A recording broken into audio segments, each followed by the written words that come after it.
What's good, everyone? It's your boy MekelKasanova coming at you with yet another video. This is going to be like a vlog. I'm actually shooting this with my Logitech Brio 4K webcam, so I'm going to actually have this uploaded in 4K.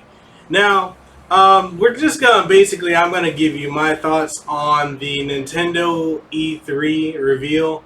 And I know I'm probably late to it because almost everybody and their mom, I'm still getting notifications from Twitter. People talking about it. It's still going on.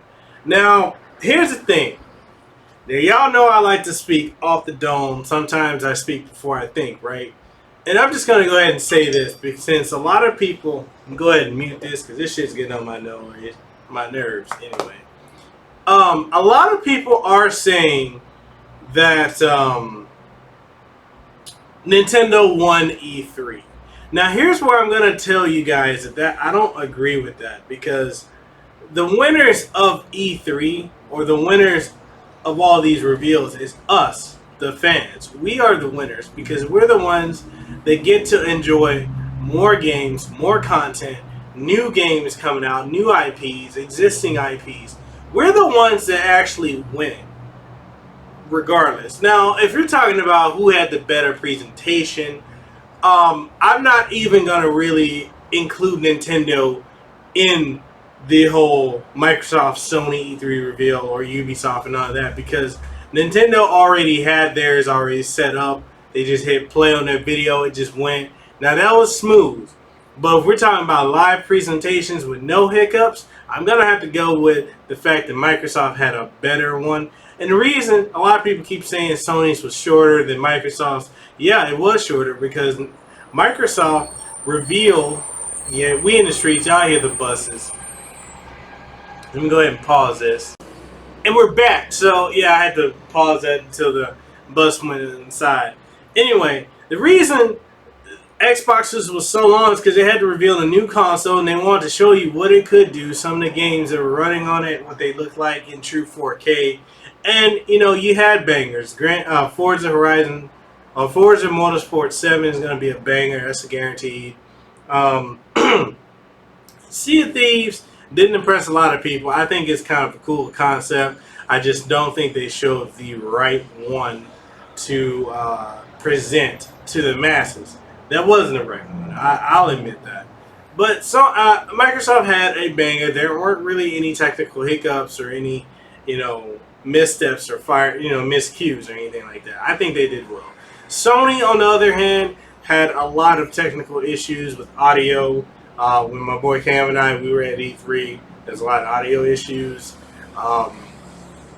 You had them not being able to show footage at the right time. And you could tell it just seemed like there was a lot of pressure on the IT team behind that for all of the stuff, to make sure everything ran. So in that instance, Microsoft dominated Sony in that sense. But as far as games, now Sony had a lot of games that were really impressive that if you don't have a PlayStation 4, you're probably going to want to get it. But at the same time, these are games that we've already seen before.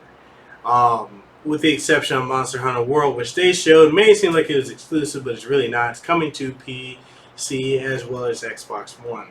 So their games looked great. They didn't really focus on the indie titles. They have some titles coming back like Knack 2, which is going to retail at that $39.99 price, as well as Crash Bandicoot, the Insane Trilogy. So that's going to be $39.99 as well, which is that's the perfect price for that. But as far as new exclusives, new IPs, Microsoft definitely had the better when it came to exclusives that they were showing that we haven't seen before. I feel that. But as a whole, I kind of felt like both shows could have been better. But for what they were good. Now, let's get back to Nintendo. Because I feel like Nintendo, in their own category, knocked it out the park. Now, I've seen other big YouTubers talk about how they won E3. They destroyed, Sony and Microsoft. I don't agree with that. I think they did perfectly well in the lane that they're in, showing us Metroid. We got Metroid Prime 4, which if you knew, like, Retro Studios, when that was announced that they were working on a Nintendo Switch title, which I believe a couple months ago, you kind of had to figure that was going to be Metroid Prime. We didn't have any inkling that that was gonna be another Metroid game, but you know, you go through the dirt sheets and you'll hear about it. So I'm actually very happy that we are getting a new Metroid game. Like Metroid Prime 4 is dope. I got the trilogy on the Wii, and I can just boot it up on the Wii U, and I'm all set to go. I'm really happy about that. Um, we've got so Metroid Prime 4.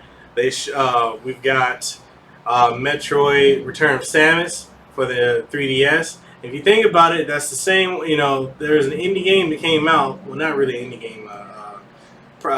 This game developer, this one man guy, he made AMR2, if you guys remember, and that was considered a classic. Now Nintendo sent him a cease and desist, and then lo and behold, here we are with Metroid Return of Samus for the 3DS. Now speculation is that Nintendo sent him to cease and desist and brought him on to help make that game. I wouldn't really say that that's out of the realm of possibility. I think that actually did happen because people. Here's the thing: when it came to Metroid, you're either gonna split your fan base to either wants a 2D one or a 3D one. And the fact that we're getting both, there's no loss there. So Metroid Prime is an excellent series. Now we've got this one, so that's a win for everybody. I'm glad for that. They kicked it off with that Xenoblade Chronicles 2, which it really seems like it's going to pick up from 1, not X, but the original Xenoblade Chronicles. Seems like Shulk was narrating it at some points, and this new character. You can tell they got more voice actors to be on it, so we've got definitely some Scottish and Scottish, Australian, British, and Irish voice actors in there. I could hear all the voices, all those accents were there. I'm really happy about that because that was the one thing that just really made Xenoblade Chronicles original. I tell you, we in the streets. That's one thing that made the original Xenoblade Chronicles so amazing was the voice actors, the dynamic of the characters, how they collab together, how they just meshed as a team, and that's something that was really sorely missing from Xenoblade Chronicles X. Although I do feel like Xenoblade Chronicles X was more of a technical demo than it was a full-featured Xenoblade Chronicles game. Now, there are some things, if you guys follow the Xeno series from Tetsuya Takahashi, the thing that was on the girl that became the sword looked like the Zohar from Xenogears and from Xeno Saga. So I'm not sure if Nintendo was able to work with Square Enix and Namco to get the rights to be able to use that type of imagery again, or if it's just a homage, or if we're finally tying the Xeno series all together. I don't know, but the trailer had amazing voice acting, the scenes look good, the graphics look great, and it's slated for the end of this year. I'm super happy for that. That is going to be another game that you cannot miss. Now, other games that they showed off, Fire Emblem Warriors looked amazing. Graphics, the voice acting. You got Marth. You got the other characters from the most recent Fire Emblem. So it looked fantastic. It's going to be a Warriors game made by Megaforce, and I'm not really worried about it because I liked Hyrule Warriors. I thought it was fantastic. I like Berserk and the Band of the Hawk. It's a great warrior style game. And I just think it's solid all the way around. I think this is something that the fans are going to really enjoy. I'm going to pour hours into that when that comes out this year. They announced that the Pokemon team, Game Freak, they're working on a new mainline Pokemon title, which that should really appease fans that were previously bitching about a week or so ago about Pokken Tournament being the only Pokemon game for the Switch. So y'all can simmer down now.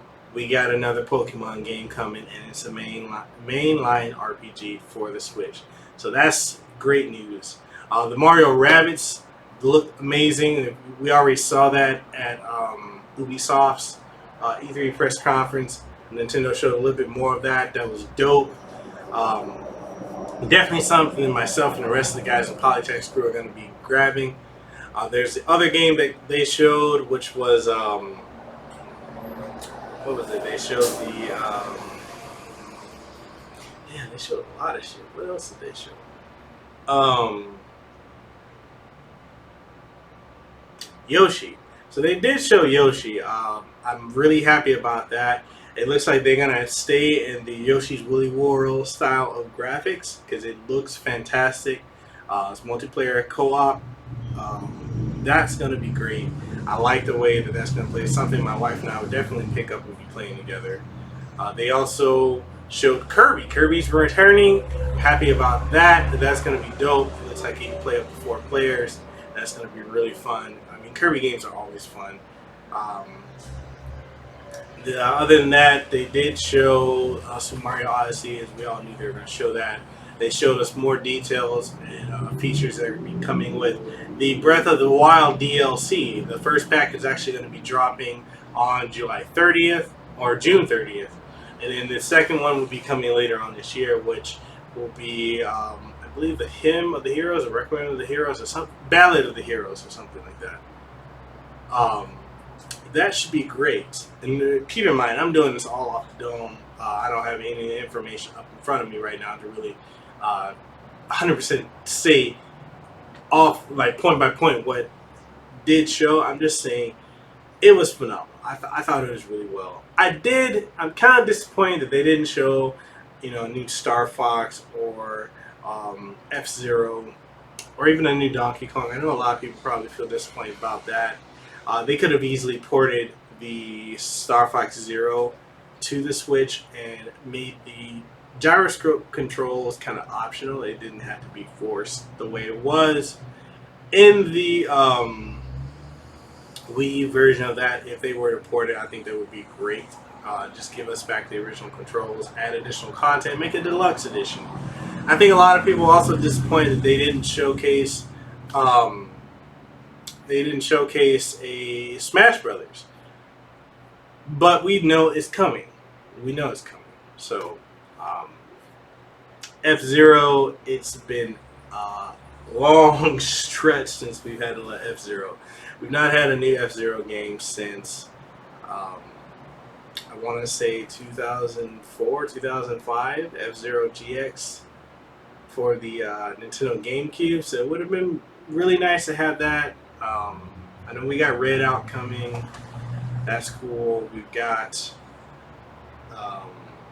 Fast RMX, but I kind of want a F-Zero game, which they could have brought, but they didn't.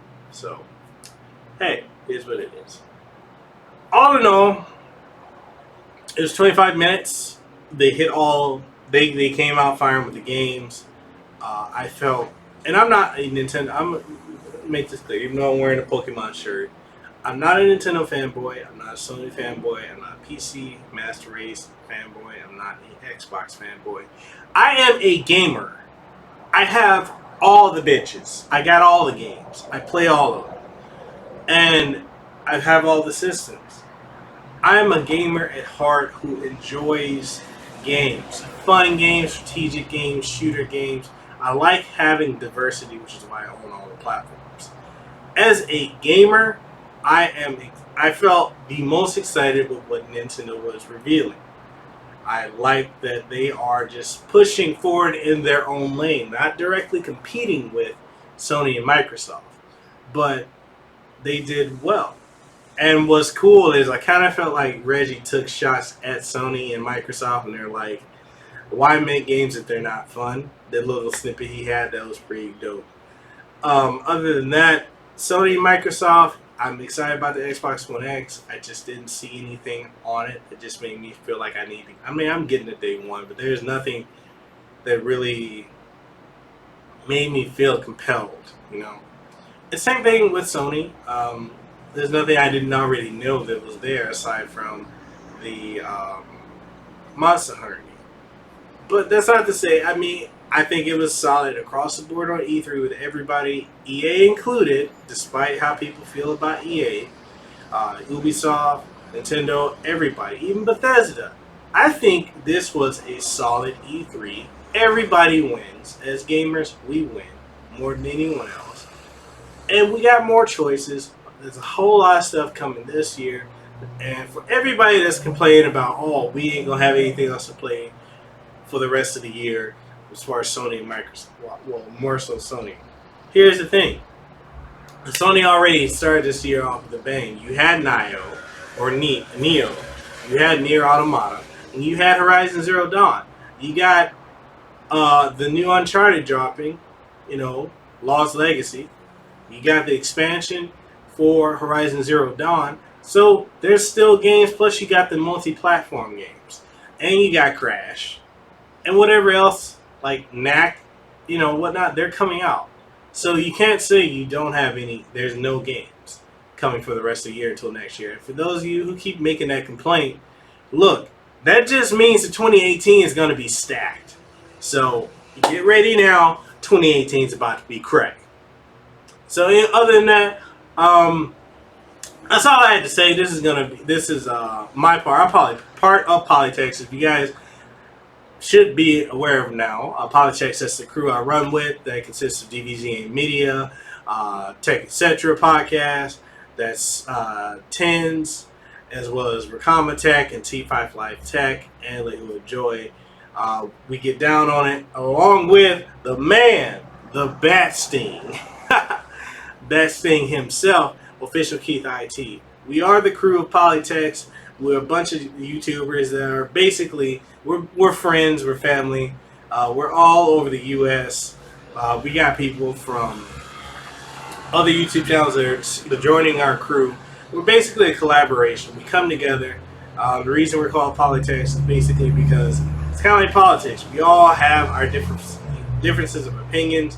We'll debate about it. At the end of the day, we actually just want what's best for everyone. So that's why we call it Polytext. We're political tech heads, opinionated tech heads.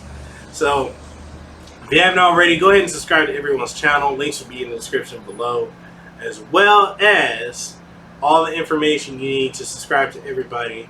We do have Nintendo Switch giveaways going currently. We have Xbox One giveaways going, PlayStation 4 giveaways going. So if you want to be part of it, you want to join the Polytext family, the link to join our Telegram will also be in the description below. So until next time, thank you guys for watching. This is a great E3. We all win. We got more games to look forward to. And I'll catch y'all in the next one. Deuces, wow. It's your boy, MekelKasanova. I'm signing out. Y'all have a good one.